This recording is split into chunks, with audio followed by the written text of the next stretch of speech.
Hi, I'm Joie Cheng. I am a speaker, author, and women's transformation coach, and the founder of Illuminate Your Self-Love. And I wanted to share something with you all about the New Media Summit that we are just finishing up, wrapping up today. And so we had 6 calls. They were pre-training calls before we came to this event, this 3.5 day event. And on one of the calls, each of the calls, we had an opportunity to get coached by Steve to get some support in our pitch and our Media One sheet.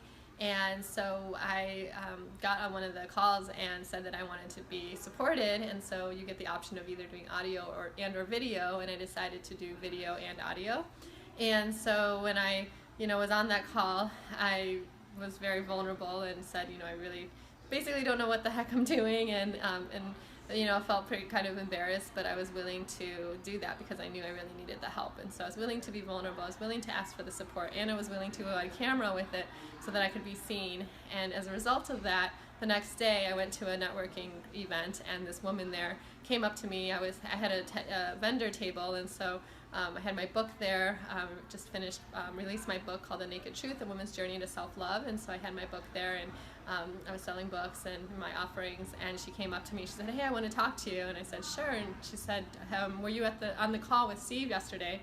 And I said, "Yeah," and so we started talking, and she shared with me that what I shared on the call was the most helpful for her.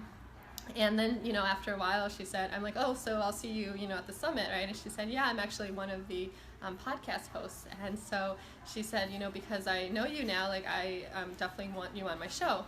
So that was really amazing to know that I already had and her show has over 10 million listeners, and to have that big of an audience to share my message with was really huge, and to know that I had that before I even came to this summit was amazing. And I just want to share that the lesson here, I think, is to allow yourself to first be willing to ask for support and help. I know that for a lot of people that's difficult to do, and you have to kind of put your ego aside and say, "I don't know what I'm doing," and then from that place also be willing to get on that call and to be seen. If I wasn't on video, she probably wouldn't have known who I was or recognized me. And so the fact that I had the video, and if I didn't even ask for the support on the call, then she wouldn't have known who I was at all. And so it just shows you that if you are willing to ask for support and allow yourself to be seen, that amazing things can happen.